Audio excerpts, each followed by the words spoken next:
नमस्कार दोस्तों, उड़ान आईएएस एडमिनिस्ट्रेटिव एकेडमी के ऑनलाइन प्लेटफॉर्म में आपका स्वागत है। मेरा नाम रवि गोयल है। दोस्तों, आज के इस वीडियो में हम सीजीपीएससी तथा सीजी व्यापम द्वारा आयोजित की जाने वाली विभिन्न परीक्षाओं के लिए गणित के एक महत्वपूर्ण टॉपिक रेलगाड़ी ट्रेन पर चर्चा करेंगे। चलिए आगे बढ़ते हैं। आगे बढ़ने से पहले आपके लिए कुछ जानकारियां। हमारे द्वारा सीजीपीएससी प्री के लिए नया बैच 19 जुलाई से आरंभ किया गया है, जो पूर्णतः ऑफलाइन है। इसके अलावा सीजीपीएससी मेंस तथा सीजीपीएससी प्री प्लस मेंस की ऑनलाइन तथा ऑफलाइन कक्षाएं भी संचालित की जा रही हैं। इंग्लिश मीडियम के विद्यार्थियों के लिए 15 जुलाई से ऑफलाइन बैच प्रारंभ किया गया है, जो कि प्री प्लस मेंस का बैच है। व्यापम द्वारा आयोजित की जाने वाली विभिन्न परीक्षाओं के लिए हमारे द्वारा 26 जुलाई से व्यापम स्पेशल बैच प्रारंभ किया जा रहा है। इस बैच में जो विषय शामिल किए गए हैं वे हैं मैथ्स, रीजनिंग, इंग्लिश, हिंदी तथा कंप्यूटर। अधिक जानकारी के लिए आप दिए गए नंबर्स पे कांटेक्ट कर सकते हैं। CGPSC pre test series 2021 offline आरंभ की जा रही है, जो कि 21 अगस्त से आरंभ होगी। ये जो टेस्ट सीरीज है ये 3 लेवल पे आयोजित की जाएगी: बेसिक लेवल, एडवांस लेवल और मेगा टेस्ट। अधिक जानकारी के लिए आप दिए गए नंबर्स पे कांटेक्ट कर सकते हैं। चलिए स्टार्ट करते हैं। आज का जो टॉपिक है रेलगाड़ी ट्रेन। देखिए, रेलगाड़ी का जो टॉपिक है ये सीजीपीएससी या सीजी व्यापम द्वारा आयोजित की जाने वाली लगभग सभी परीक्षाएं जिसमें गणित विषय शामिल होता है पूछा जाता है। 2 से 3 प्रश्न आपको दिखेंगे ही रेलगाड़ी के चैप्टर से, चाहे वो सीजीपीएससी प्रारंभिक परीक्षा हो, चाहे मुख्य परीक्षा हो या सीजीपीएससी द्वारा आयोजित की जाने वाली अन्य परीक्षाएं हो। सभी परीक्षाओं के दृष्टिकोण से रेलगाड़ी का चैप्टर महत्वपूर्ण माना जाता है। चलिए स्टार्ट करते हैं। बहुत आसान है, कुछ बातें आपको समझनी है। तो रेलगाड़ी के चैप्टर में प्रश्न कैसे बनेंगे, उनको कैसे सॉल्व करना है, उनके पीछे कहानी क्या है, समझते हैं। तो देखिए, रेलगाड़ी का जो चैप्टर है यहां पे आपको क्या क्या दिया रहेगा। तो सबसे पहले मैं बात करता हूं रेलगाड़ी की लंबाई। रेलगाड़ी की लंबाई, तो रेलगाड़ी की लंबाई अगर मैं बात करूं रेलगाड़ी की लंबाई की, इसको मैं एल मीटर मान लेता हूं। यूनिट को ध्यान रखेंगे, किसमें लिखा हूं मैं, मीटर में। बोलचाल की जो भाषा होती है उसी भाषा में यूनिट भी दिया जाता है। जैसे अगर मैं बोलूं रेलगाड़ी की लंबाई कितनी होगी, तो आप बोलेंगे 200 मीटर, 400 मीटर, 600 मीटर, 800 मीटर। मतलब जनरली आप रेलगाड़ी की लंबाई को किसमें बोलते हैं, मीटर में। तो आपको रेलगाड़ी की लंबाई जो दी रहेगी वो मीटर में दी रहेगी। अगर मैं बात करता हूं रेलगाड़ी की चाल, रेलगाड़ी की चाल, तो रेलगाड़ी की चाल को मैं बोलता हूं x किलोमीटर प्रति घंटा। यूनिट क्या है इसकी, किलोमीटर प्रति घंटा। अगर मैं आपसे बोलूं रेलगाड़ी की चाल कितनी होती है, तो आप बोलेंगे 50 किलोमीटर प्रति घंटा, 60 किलोमीटर प्रति घंटा, 80 किलोमीटर प्रति घंटा। मतलब आप बोलचाल की भाषा में रेलगाड़ी की चाल किसमें बोलते हैं, किलोमीटर प्रति घंटा में। अब प्रश्न क्या होगा समझिए, 2 टाइप के प्रश्न पूछे जाएंगे। समय आपसे पूछेगा, किस चीज का समय पूछेगा, समझिए। रेलगाड़ी की लंबाई एल मीटर है, मतलब ऐसी कोई रेलगाड़ी है जिसकी लंबाई है एल मीटर और ये जा रही है x किलोमीटर प्रति घंटा की चाल से। आपसे प्रश्न पूछेगा किसी व्यक्ति को पार करने में या किसी पेड़ को पार करने में या किसी खंभे को पार करने में ये रेलगाड़ी कितना समय लेगी। इसको मैं बोलता हूं केस 1। मतलब केस 1 में आपसे क्या पूछेगा, किसी व्यक्ति को, खंभे को या पेड़ को पार करने में कितना समय लेगी। बात करता हूं मैं केस 2 की, तो यहां पे आपसे पूछ सकता है किसी पुल को पार करने में, किसी सुरंग को पार करने में, किसी प्लेटफॉर्म को पार करने में या किसी खड़ी हुई रेलगाड़ी को पार करने में। किसी खड़ी हुई रेलगाड़ी को पार करने में कितना समय लेगी। अब आप बोलेंगे सर इसको केस 1 इसको केस 2 क्यों बोल रहे हैं, तो इस बात को समझिए।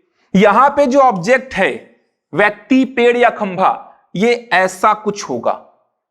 मतलब ये है ऑब्जेक्ट, इसको मैं व्यक्ति बोल सकता हूं, पेड़ बोल सकता हूं या खंभा बोल सकता हूं।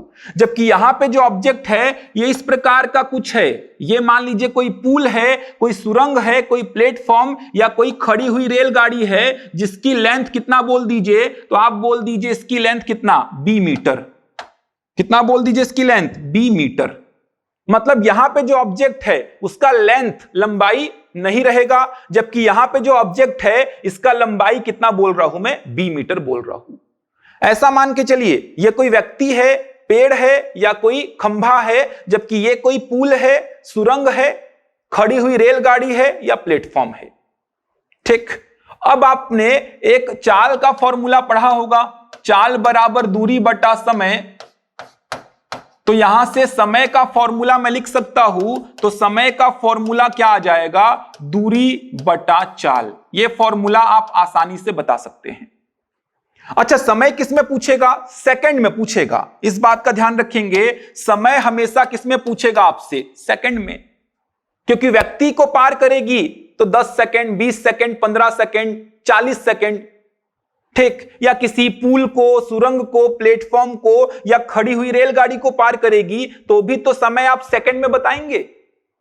ऐसा थोड़ी बोलेंगे व्यक्ति को पार करने में 5 मिनट लगा दी या पुल को पार करने में 15 मिनट लग गए, ऐसा थोड़ी होगा। तो समय बोलचाल की भाषा में किसमें बोलेंगे आप, सेकंड में।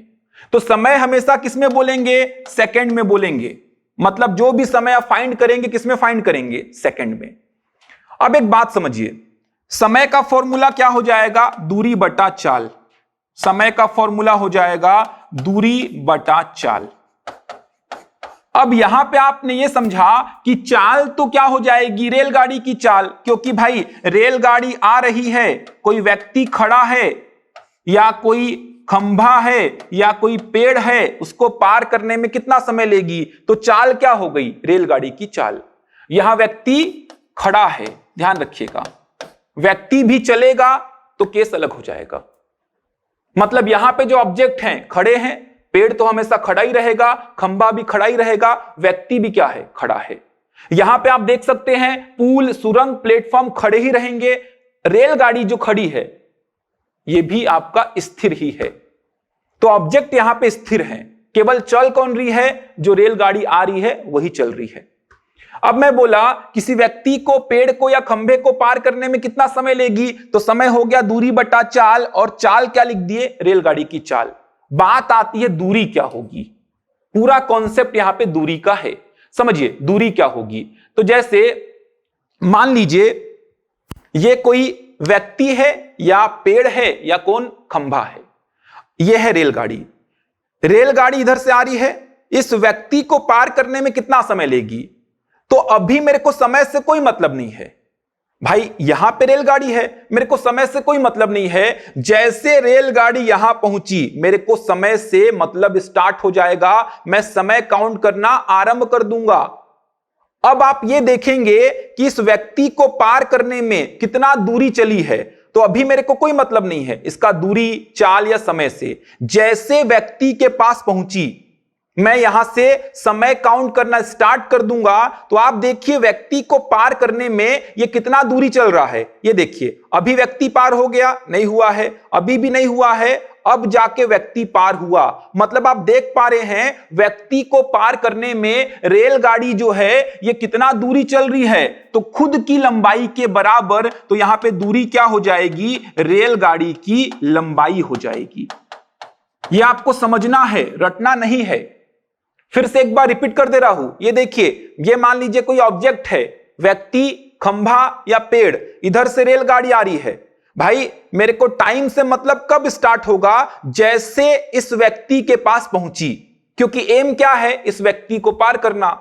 अगर मैं बोलता हूं रायपुर से बिलासपुर जाने में कितना समय लगेगा, तो आप दूरी कितना लेंगे, रायपुर से बिलासपुर के बीच का दूरी, क्योंकि एम क्या था, रायपुर से बिलासपुर जाने में लगा समय, तो दूरी भी क्या होगा, रायपुर से बिलासपुर के बीच का दूरी।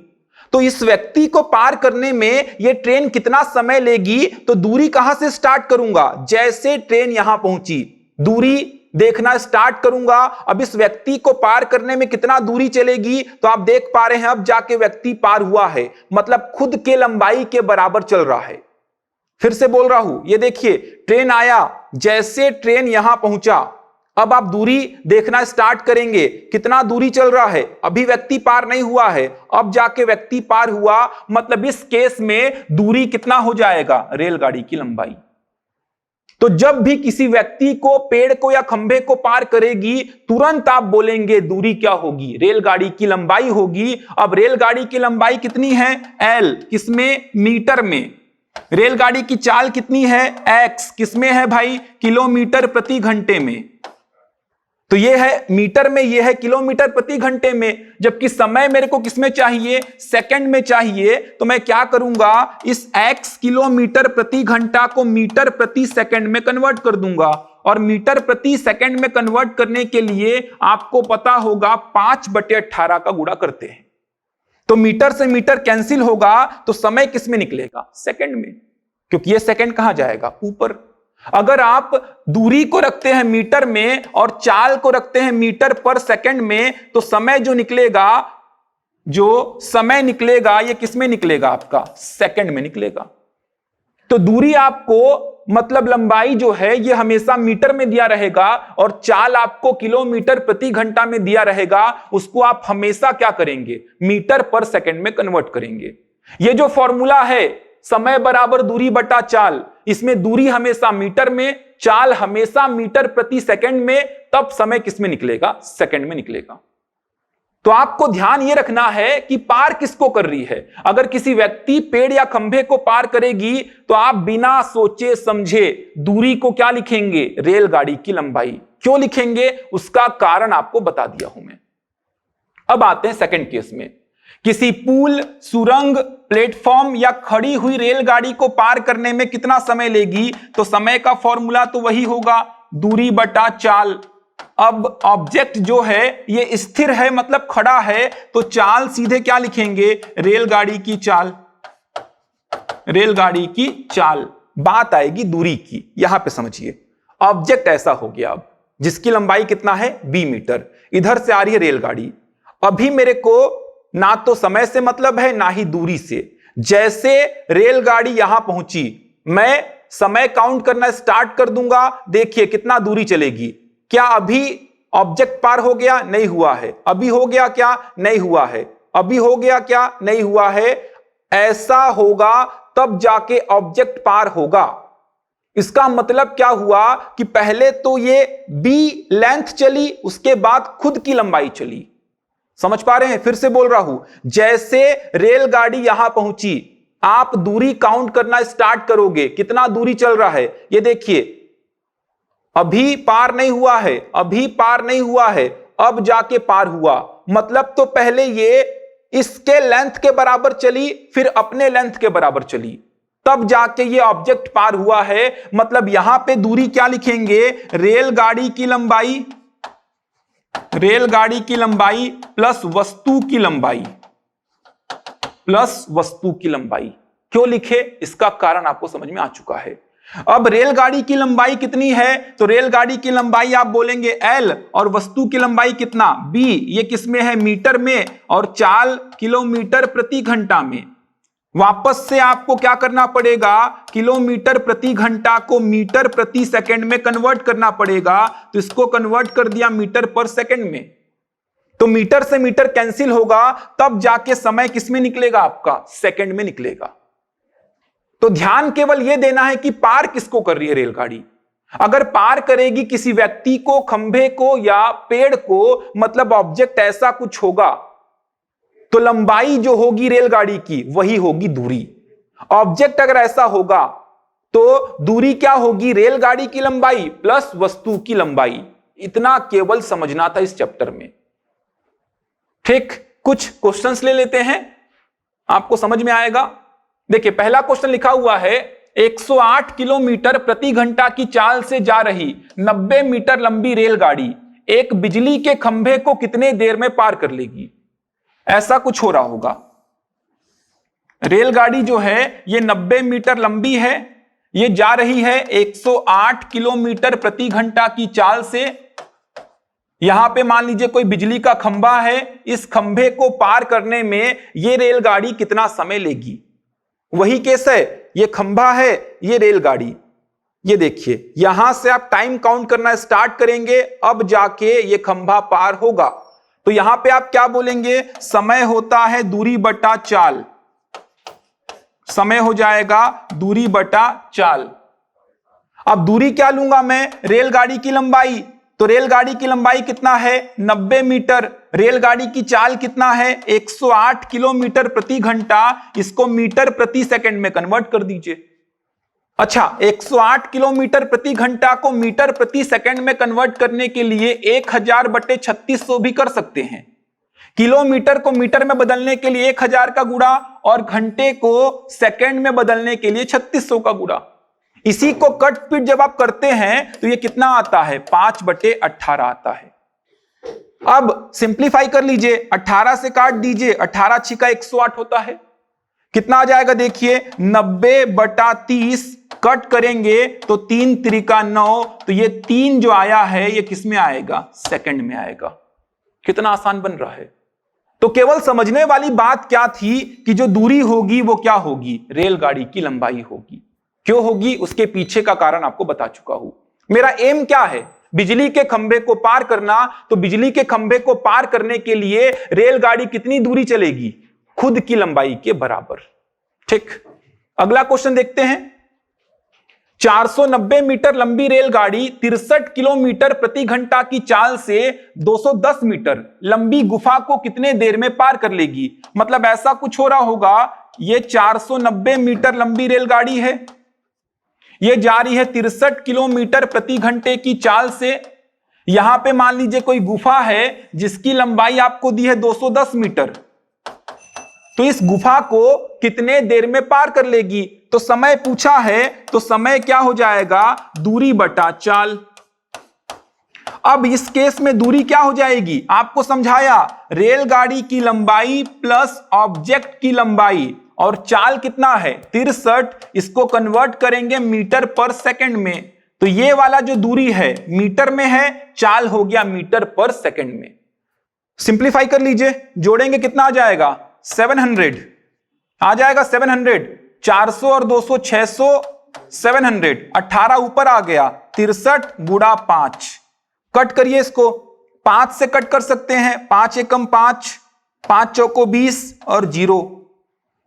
7 से कर सकते हैं चाहे तो, 7 9 63, 7 दूना 14, 9 से कर दीजिए, 9 दूना 18, कितना आ गया, 40 सेकंड आ गया। तो आपको ध्यान क्या रखना है, आपको ध्यान केवल 2 बातें रखनी है। अगर किसी व्यक्ति को पेड़ को या खंभे को पार करेगी तो दूरी सीधे सीधे आप क्या लिखेंगे, रेलगाड़ी की लंबाई। समझा चुका हूं, ऐसा कुछ हो रहा होगा, यह है खंभा, यह है रेलगाड़ी। पार करने में कितना दूरी चलेगी, देखिए यहां से दूरी स्टार्ट करेंगे काउंट करना। ये देखिए कितना दूरी चला, खुद की लंबाई के बराबर। एम क्या है, इस खंभे को पार करना। अभी मेरे को दूरी से मतलब नहीं है।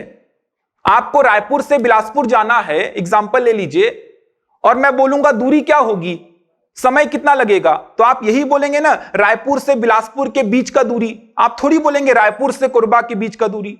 जाना था रायपुर से बिलासपुर, समय कितना लगेगा, तो आप बोलेंगे रायपुर से बिलासपुर के बीच का दूरी। तो वही बात हो रहा है, इस खंभे को पार करने में कितना समय लेगी। तो दूरी आप कहां से स्टार्ट करेंगे काउंट करना, यहां से। तो पार करने में कितना दूरी चला, खुद की लंबाई के बराबर।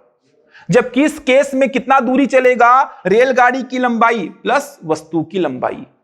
तो पहला क्वेश्चन लिया मैं, जहां पे खंभे को पार कर रही थी, तो दूरी क्या ले लिया, रेलगाड़ी की लंबाई। दूसरा क्वेश्चन लिया जहां पे किसी गुफा को पार कर रही थी, तो दूरी क्या लिया, रेलगाड़ी की लंबाई प्लस गुफा की लंबाई। ठीक, अगला क्वेश्चन देखिए। 132 किलोमीटर प्रति घंटा की चाल से जा रही 110 मीटर लंबी रेलगाड़ी 165 मीटर लंबे प्लेटफॉर्म को पार करने में कितना समय लेगी। तो सबसे पहले क्या देखेंगे कि पार किसको कर रही है, प्लेटफॉर्म को। प्लेटफॉर्म को पार कर रही है तो समय बराबर दूरी बटा चाल। चाल में तो कोई कंफ्यूजन नहीं है, चाल सीधे क्या होगी, रेलगाड़ी की चाल। समय इस बार दे दिया है, अच्छा समय पूछा ही है, बता देंगे, कुछ नहीं है क्वेश्चन में, एकदम आसान सा क्वेश्चन है। दूरी कितना हो जाएगा रेलगाड़ी की लंबाई, तो 110 प्लस 165 ये हो जाएगा दूरी। समझ आ रहा है, ये क्या हो जाएगा दूरी 110 प्लस 165। क्यों? रेलगाड़ी की लंबाई प्लस वस्तु की लंबाई मीटर में है, चाल कितना दिया है 132, इसको चेंज कर दीजिए मीटर पर सेकंड में, जोड़ दीजिए कितना आएगा, तो ये 5, ये 7, ये 2, 18 को ऊपर ले जाइए, नीचे कितना आ गया 132 गुणा 5, सिंप्लीफाई कर लीजिए। इसी में कैसा प्रश्न बन सकता है समझिए, इसी में कैसा प्रश्न बन सकता है, आपको क्या करेगा, समय दे देगा, समय दे देगा कि भाई 132 किलोमीटर प्रति घंटा की चाल से जा रही रेलगाड़ी 165 मीटर लंबे प्लेटफॉर्म को पार करने में इतना समय लेती है, तो समय आपको दे देगा, समय दे देगा, आपसे चाल दे देगा, आपको क्या पूछ लेगा आपसे, रेलगाड़ी की लंबाई पूछ लेगा। समझ पा रहे हैं, रेलगाड़ी की लंबाई पूछ लेगा। तो ऐसा नहीं कि हमेशा आपसे समय पूछेगा, समय दे देगा, मतलब ये वाला डेटा आपको गिवन है, ये भी डेटा मान लो गिवन है, ये भी डेटा गिवन है, तो क्या पूछ लेगा, वस्तु की लंबाई। आपको केवल यह समझना है कि पार किसको कर रही है, व्यक्ति को, खंभे को या पेड़ को, तो दूरी क्या होगी, रेलगाड़ी की लंबाई किसी ऑब्जेक्ट को जिसका लंबाई ऑलरेडी दिया हुआ है, जैसे प्लेटफॉर्म, पुल, सुरंग या खड़ी रेलगाड़ी, तो यहां पे दूरी हो जाएगी रेलगाड़ी की लंबाई प्लस वस्तु की लंबाई। आपको ध्यान ये देना है, चाल आपको हमेशा किलोमीटर प्रति घंटा में दिया रहेगा, उसको मीटर प्रति सेकंड में कन्वर्ट करना है। बन जाएगा यहां तक। चलिए एक और क्वेश्चन देखते हैं, कुछ और आपके कॉन्सेप्ट यहां से क्लियर हो जाएंगे। देखिए एक व्यक्ति 180 मीटर लंबे रेलवे पुल पर खड़ा है, ध्यान रखेंगे क्या बोल रहा हूं, जैसे मैं 180 मीटर लंबे रेलवे पुल पर खड़ा हूं, एक रेलगाड़ी उसे 8 सेकंड में तथा पुल को 20 सेकंड में पार कर जाती है, रेलगाड़ी की लंबाई तथा चाल ज्ञात करें। मतलब मैं मान लीजिए किसी पुल पर खड़ा हूं, एक रेलगाड़ी आई, रेलगाड़ी मेरे को 8 सेकंड में, जबकि उस पुल को 20 सेकंड में पार कर गई। पूछा है रेलगाड़ी की लंबाई तथा चाल क्या होगी। अब एक बात समझेंगे, रेलगाड़ी की लंबाई दोनों केस में क्या होगी, कॉमन, जो रेलगाड़ी की लंबाई मेरे लिए होगी वही पुल के लिए होगी, रेलगाड़ी की चाल भी जो मेरे लिए होगी वही पुल के लिए होगी। आपको बताना क्या है, रेलगाड़ी की लंबाई तथा रेलगाड़ी की चाल। रेलगाड़ी की लंबाई आपको मीटर में बताना है, रेलगाड़ी की चाल आपको किलोमीटर प्रति घंटे में बताना है। अब एक बात समझिए, सबसे पहले तो यह देखिए कि व्यक्ति को पार कर रही है, व्यक्ति को पार कर रही है, और पार किसको कर रही है, पुल को पार कर रही है। व्यक्ति को पार करने के लिए आपको कौन कौन सा डेटा चाहिए होता है, और पुल को पार करने के लिए आपको कौन कौन सा डेटा चाहिए होता है। तो सबसे पहले मेरे को चाहिए होगा रेलगाड़ी की लंबाई, रेलगाड़ी की लंबाई जो कि आपको नहीं दिया गया है, तो मान लीजिए कितना, L मीटर मान लीजिए। एक और डेटा चाहिए रेलगाड़ी की चाल, रेलगाड़ी की चाल, तो रेलगाड़ी की चाल भी प्रश्न में आपको नहीं दिया है, तो x मान लीजिए, लेकिन मीटर पर सेकंड में मानिए, जिससे आप फॉर्मूले में सीधे सीधे कितना पुट कर दोगे, x। मीटर पर सेकंड में मानने का मतलब मेरा यह है कि फॉर्मूले में सीधे मैं कितना पुट कर दूंगा, x, मेरे को कन्वर्ट नहीं करना पड़ेगा। समय आपको दिया है, व्यक्ति को पार करने में समय कितना ले रही है, 8 सेकंड। अब यहां से समय का फॉर्मूला लगाते हैं। देखिए अब यहां से समय का फॉर्मूला अगर मैं लगाता हूं, तो समय बराबर दूरी बटा चाल, समय कितना 8 सेकंड, दूरी कितना L, और चाल कितना x। इसीलिए मीटर पर सेकंड में माना हूं मैं। तो यहां से L का वैल्यू कितना मिल गया, 8x मिल गया, समीकरण नंबर 1 दे दिया। पुल को पार करने के लिए आपको क्या क्या डेटा चाहिए, तो आपको चाहिए रेलगाड़ी की लंबाई जो कि L मीटर होगी, रेलगाड़ी की चाल, रेलगाड़ी की चाल आप कितना बोलोगे, x मीटर पर सेकंड, और क्या चाहिए, पुल की लंबाई, पुल की लंबाई, पुल की लंबाई प्रश्न में आपको देकर रखा है कितना, 180 मीटर, तो यहां पे कितना लिख दीजिए, पुल की लंबाई 180 मीटर, समय कितना 20 सेकंड, प्रश्न में आपको देकर रखा है। तो यहां से समय का फॉर्मूला अगर मैं लगाता हूं, तो समय होता है दूरी बटा चाल, समय आपको देकर रखा है 20, दूरी कितना हो जाएगा, पुल को पार कर रहा है तो रेलगाड़ी की लंबाई प्लस पुल की लंबाई, चाल कितना x। सिंप्लीफाई करेंगे यहां से तो आपको क्या मिला, 20x बराबर L प्लस 180। अब आप ध्यान दीजिए L का वैल्यू 8x आपने ऑलरेडी निकाल कर रखा है, इसको यहां पुट कर दीजिए तो कितना हो जाएगा, देखिए 20x बराबर 8x प्लस 180, तो 20 में से 8 जाएगा, 12x बराबर 180, तो यहां से आप x का वैल्यू कितना बताओगे, 180 बटा 12, 12 एकम 12, 12 पंचे 60, x किस में निकलेगा, मीटर पर सेकंड में। x मिल गया तो यहां से बता दीजिए L का वैल्यू, तो 8 इंटू 15 कितना आ गया, 120 किस में निकलेगा, मीटर में। कितना आसान है। लेकिन आप बोलोगे सर ये तो मीटर पर सेकंड में निकाले हो, पूछा किस में है, किलोमीटर प्रति घंटा में, तो बदल दीजिए मीटर पर सेकंड को किलोमीटर प्रति घंटा में, तो क्या लिख दूंगा, 18/5, ये किस में कन्वर्ट हो गया, किलोमीटर प्रति घंटे में। 5 से कट कर दीजिए, कितना आ गया, 54 किलोमीटर प्रति घंटा, 54 किलोमीटर प्रति घंटा आ गया। तो बहुत आसान क्वेश्चन बनते हैं यहां से। एक ही बात को आपको ध्यान रखना है कि दूरी क्या होगी, तो आपको बता दिया पहले केस में दूरी क्या होगी, रेलगाड़ी की लंबाई, और दूसरे केस में दूरी क्या होगी, रेलगाड़ी की लंबाई प्लस वस्तु की लंबाई। क्यों होगी, इसके पीछे का रीजन क्या है, यह आपको पता होना चाहिए। रटेंगे तो आगे जाके गलतियां करेंगे। तो यहां पे मैंने आपको समझाया कि व्यक्ति को पेड़ को या खंभे को पार करने में कितना समय लेगी, पुल को, सुरंग को, प्लेटफॉर्म को या खड़ी रेलगाड़ी को पार करने में कितना समय लेगी। एक बात का ध्यान रखेंगे, यहां पे जो व्यक्ति है ये स्थिर खड़ा है, दोनों में मूवमेंट होगा तो चाल क्या हो जाएगी, सापेक्षिक चाल हो जाएगी। मतलब स्पीड जो होती है वो रिलेटिव स्पीड हो जाती है। वो वाला केस अभी नहीं लिया हूं मैं केवल अभी दूरी का कॉन्सेप्ट आपको समझाया हूं कि इस केस में दूरी बिना सोचे समझे आप रेलगाड़ी की लंबाई लेंगे, और इस केस में दूरी रेलगाड़ी की लंबाई प्लस वस्तु की लंबाई लेंगे। अब पुल का प्रश्न बनेगा, सुरंग का बनेगा, प्लेटफॉर्म का बनेगा, तो ये तो हमेशा स्थिर ही रहेंगे।